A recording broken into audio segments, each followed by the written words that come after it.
Dans ce dernier épisode, Julia Sedevdjian doit soudainement faire face à une épidémie mondiale, le Covid. Une épreuve qui s'avère aussi être une opportunité, celle de changer radicalement l'ordre de ses priorités. Avec, en numéro 1, l'aventure de la maternité.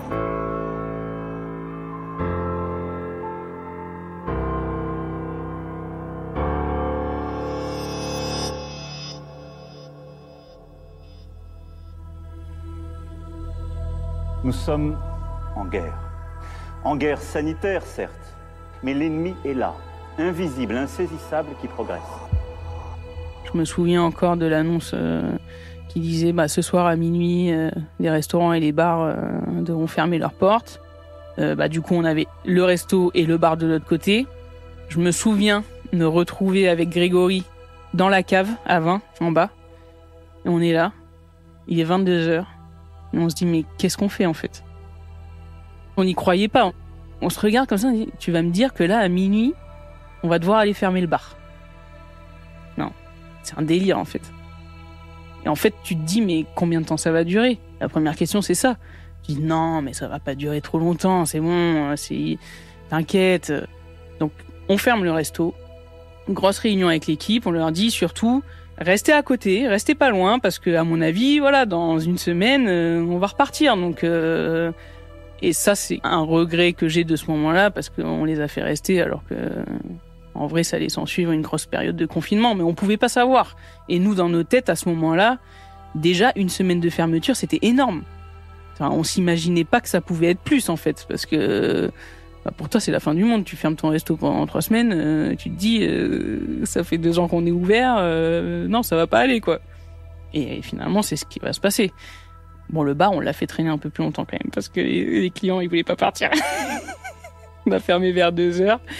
On a vécu quand même des moments qu'on pensait jamais vivre. Hein. Et avec le recul, quelle période horrible. On a des lieux de vie. Et du jour au lendemain, en fait, tu repenses tout. Donc les 3 premières semaines, on se retrouve chacun de nos côtés, cloîtrés dans nos appartements parisiens. Puis au bout de 3 semaines, on se dit, il y en a certains qui commencent à faire de la vente à emporter, livraison, machin. Donc on rallume les fourneaux. Notre force, c'est qu'on est 3 associés. J'en ai un cuisinant en salle, donc on se dit, on relance la machine, nous 3. On laisse les employés en chômage partiel et on se dit, on va faire des plats emportés et puis on verra bien. Mais on a tout fait, on a tout testé. Franchement, on peut pas dire qu'on se sera pas battu. On a fait de l'étoilé, du populaire, du méditerranéen, de l'antillais. On faisait des cocktails à emporter. Enfin, non, on a fait tous les créneaux.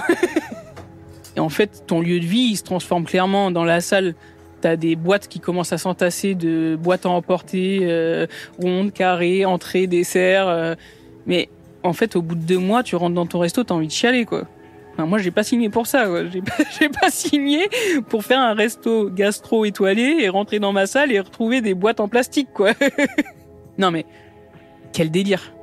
Quel délire, en fait. Mais à ce moment-là, tout ça, on le fait pour le moral. Hein. Baïeta, ça devient un peu le lieu de retrouvailles de l'équipe. Tout le monde passe un peu au compte-gouttes. On a des masques. Puis très vite, t'as envie de retrouver une vie normale aussi. Donc, ils viennent. On fait des tournois de Uno, de Rami. On s'occupe comme on peut, entre 2 commandes. Et tu te dis, mais combien de temps ça va encore durer ? En juillet 2020, ça fait déjà 3 ans que je suis dans une relation avec ma compagne et ça fait un petit moment qu'on pense à devenir maman. Donc, on profite de cette période aussi pour se renseigner sur ça. Et à l'époque, il n'y avait pas encore la loi bioéthique qui était passée en France, donc on devait s'orienter vers l'étranger. Donc, en fait, la loi bioéthique qui est passée en août 2021, c'est ce qui permet la PMA pour toutes en France. Et la PMA qui est la procréation médicalement assistée. Donc en juillet 2020, on part pour le voyage de notre vie. Donc on part à Coimbra, au Portugal, pour faire une FIV, donc fécondation in vitro, un peu particulière parce qu'en fait on va se lancer dans une maternité partagée. On va se lancer dans une FIV qui porte le nom de la méthode ROPA. Donc c'est la réception d'ovocytes de sa partenaire. Donc en gros l'idée C'est moi, je subis les piqûres un peu désagréables du début, je donne mes gènes et après c'est elle qui porte l'enfant. Donc voilà, c'était vraiment important pour nous et trop bien qu'on puisse faire ça en fait. Donc moi, ça m'a permis de partager vraiment ce moment à 100% et de créer une connexion aussi. C'était une période trop excitante et trop bien de se sentir vraiment en fusion en fait et de se dire c'est un projet vraiment commun et on apporte toutes les deux quelque chose et voilà. On part en juillet 2020. Dans nos têtes, on est toutes les deux jeunes, on a 25 et 26 ans. Il y a quand même, je crois, 40% de choses sur la première fois en FIV. Mais on se dit, vu les témoignages autour de nous sur les essais des premières fois, ça va sûrement pas marcher du premier coup. Donc en fait, on se dit, on commence maintenant parce que comme ça, au moins, ça nous laisse une petite marche si ça marche pas tout de suite. Et en fait, ça marche du premier coup. Elle tombe enceinte. On fait le premier test qui s'avère positif et là, c'est le changement de vie absolu. Moi, j'avais envie de devenir maman déjà depuis très longtemps. Pour moi, l'objectif dans la vie perso, c'était de faire des enfants. C'est un moment trop bien. Donc, mon fils arrive en avril 2021. La découverte avec l'amour de ma vie, en fait. Si tu penses connaître le mot amour, tu le redécouvres fois 1000 quand tu deviens parent, en fait. Et moi, je me suis pris une vague d'amour, mais alors, incroyable, incroyable. Déjà, pendant la grossesse, j'en pouvais plus d'attendre, parce que franchement, 9 mois, on va pas se mentir, c'est hyper long. C'est hyper long. Moi, le dernier mois, j'étais à l'affût de chaque bruit, de chaque... J'étais là, allez, c'est bon, on part à la maternité, là, j'en peux plus. J'avais le sac qui était prêt, qui était collé à moi. Non, j'avais qu'une envie, c'était de rencontrer mon fils, en fait. Enfin, puis tu t'imagines tout, quel bouille il va avoir, comment il va être. Moi, clairement, mon plan, c'est de prendre du temps pour mon fils, quoi. Première fois que ça traverse mon esprit de me dire que je vais faire passer quelque chose avant mon resto. Mais là, c'était vraiment important pour moi. J'avais pas envie de passer à côté de ces moments-là.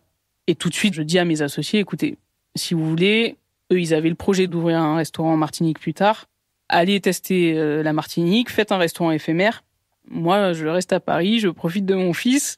Et puis voilà, je serai avec vous par la pensée, quoi. Ciao. Moi, là, je suis dans ma bulle, je redescends pas. C'est-à-dire que je vais passer 3 mois avec mon fils, mais je suis en kiff total. Après, c'est dur. Franchement, tu te prépares doucement, tu vois les jours qui passent. Moi, je me sentais chanceuse aussi d'avoir pu profiter déjà autant de temps parce que c'est pas le cas de tous les parents de pouvoir profiter autant à la naissance de son enfant. Mais le retour à la réalité, il a été violent. Je me souviens la première fois que je retourne au boulot. Au début, j'y pense pas, mais en fait, la première journée, je me rends compte que je peux pas rentrer l'après-midi, que j'irai pas chercher mon fils à la crèche et que je le reverrai sûrement réveillé que pendant la nuit. Et pour moi, de pas le voir pendant plus de 6 heures, dans mon esprit, c'est l'horreur, hein. Et en fait, je me tape 10 jours comme ça. Parce qu'on reprend, c'est le mois d'août, fin de saison, on bosse comme des malades. Et ces 10 jours-là, ils vont être les plus longs de ma vie. Horrible. Mais j'en chialais. Je quittais mon fils le matin, je chialais. Parce que je me disais, mais en fait... c'est pas le cas, mais t'as l'impression de l'abandonner et puis même t'as un sentiment de manque à ce moment-là, t'as envie de voir tout, de voir à chaque fois qu'il va bouger le petit doigt. Après, on trouve l'équilibre, on trouve une organisation et ça rentre dans l'ordre.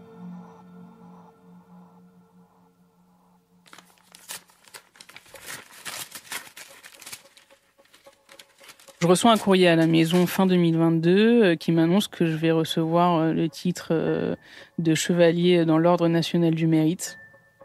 Et là, en fait, ce courrier, je vais le lire, mais 10-15 fois. Et je me dis, mais c'est quoi? C'est une blague? C'est une supercherie? Signé du président. Et là, je mets 10 minutes à comprendre ce qui m'arrive. Parce que je me dis, mais il y a une erreur, en fait. Donc là, bien sûr... quelle fierté, enfin, la médaille, tu l'as, on te la donne, on te la remet, elle est là toute ta vie. C'est une immense fierté et puis ça te motive à aller encore plus loin. Moi, depuis quelques années, maintenant, je suis engagée sur autre chose que transmettre dans mes cuisines. Je travaille avec des associations comme la Tablée des chefs, où je vais donner des cours à des collégiens sur le bien manger. On va réaliser des repas solidaires pour les gens qui sont dans le besoin. Il faut savoir qu'il y a énormément de précarité alimentaire et surtout, depuis Covid, beaucoup chez des jeunes également. Et ça, c'est un sujet qui me touche beaucoup. Et quand je suis arrivé sur Paris et que j'ai eu mes galères du début, mon salaire, c'était mon loyer. La fin du mois, elle était serrée. Et heureusement qu'on mangeait beaucoup au resto parce que j'avais pas beaucoup les moyens pour faire autre chose que des pâtes et du riz. Et de recevoir cette médaille, ça me booste encore plus à le faire, même si je le fais pas pour ça.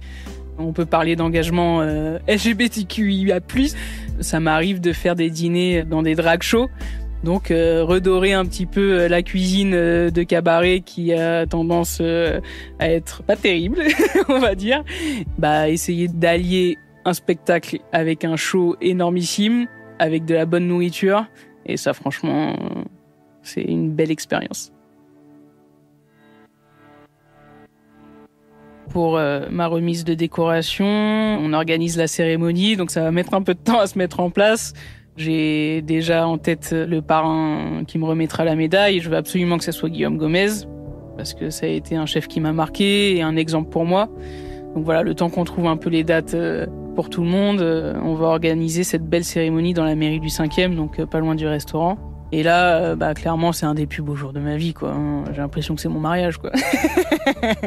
Je revais mon plus beau costume, je suis prête à recevoir ma médaille et je suis entourée de tous mes proches, de tous ceux qui ont fait que j'en suis là aujourd'hui, mes associés, mon équipe, ma famille, les cuisiniers et restaurateurs que j'aime beaucoup. On est une centaine dans la salle et beaucoup de bienveillance, beaucoup d'émotions. Franchement, super moment. Madame Julia Sédevjian, au nom du président de la République et des pouvoirs qui nous sont conférés, nous vous faisons chevalier dans l'Ordre national du mérite.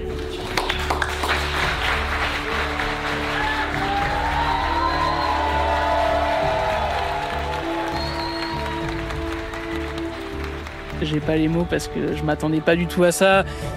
Voilà, ça reste une cérémonie hyper solennelle, hyper codifiée aussi, hyper protocolaire. Et en fait, tout de suite, déjà, il y a l'ambassadrice d'Arménie en France qui vient régulièrement manger à Bayeta, que je connais bien, qui a fait un petit mot avec la mère. Guillaume Gomez. Ensuite, Grégory, mon associé, qui fait un petit discours. Et c'était hyper touchant. Moi, j'aime pas beaucoup les compliments et les éloges. Je suis un peu timide et en fait, ça fait du bien quand même de temps en temps. Et tu te dis que t'as pas fait tout ça pour rien, en fait. C'est avec une immense gratitude et une profonde humilité que je me tiens devant vous aujourd'hui pour accepter la médaille de chevalier dans l'Ordre national du mérite. Je remercie Madame la maire, Florence Berthoud, d'avoir permis de nous retrouver dans cette salle historique de la mairie du 5e arrondissement de Paris. Je vous remercie. C'est des moments qui sont gravés à vie dans ma mémoire parce que, en fait, tu sais pourquoi à ce moment-là, tu te bats pour faire mieux tous les jours. C'est hyper gratifiant et pour moi, c'est comme si j'avais eu le bac, quoi. Tu travailles pour quelque chose, tu t'investis à fond et puis un jour, tu as les résultats. Et là, pour moi, c'est OK, en fait, j'ai bien bossé. Et tout ça, je le mérite. Je suis entouré des personnes qui m'aiment, avec qui je peux avancer et tu te sens juste prêt à affronter l'avenir, en fait. Parce que c'est ça. Moi, cette médaille, je la prends pas pour merci pour ce que tu as fait, c'est acquis.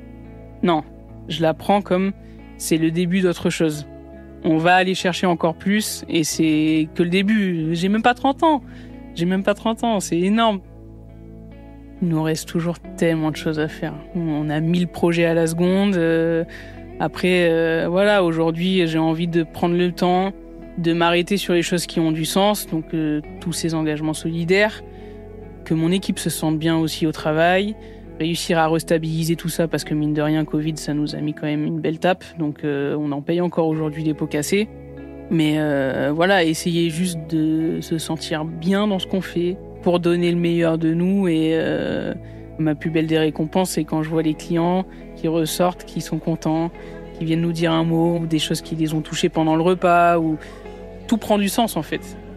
Tu te dis, ok, j'ai pas choisi ce métier pour rien, et c'est pour ça en fait, c'est juste du partage, de la convivialité et de la simplicité finalement.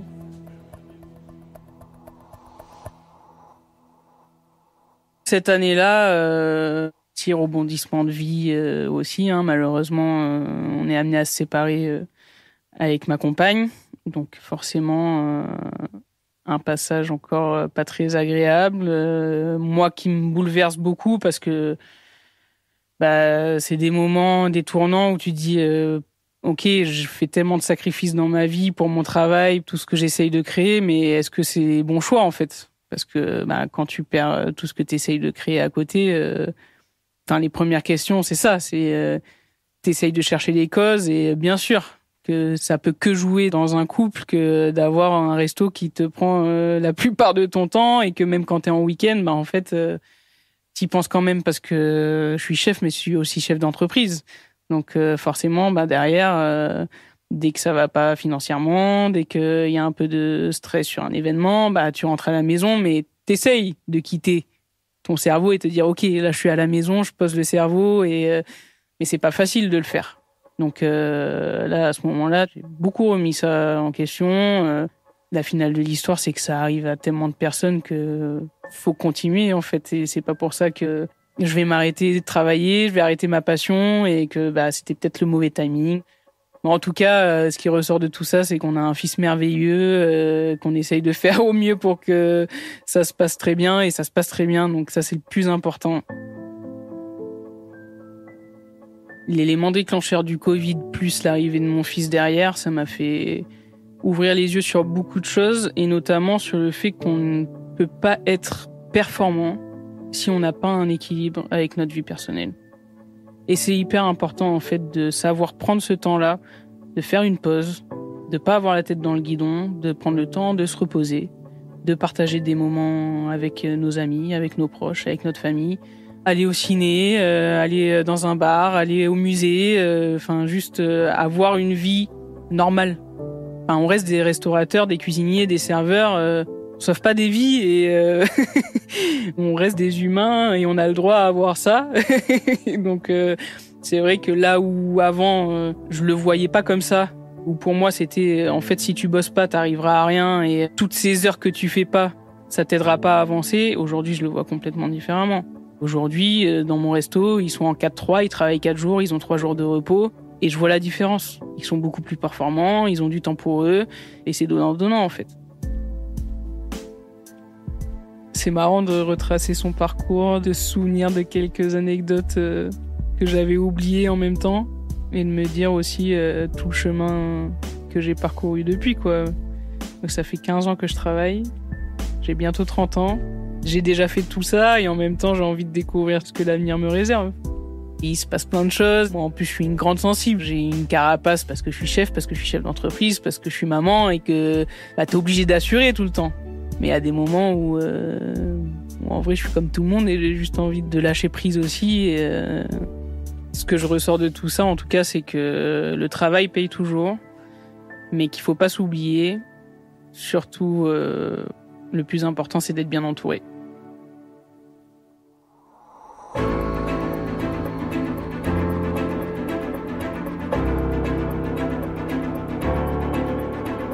C'était le dernier épisode de la 3e saison de Destin.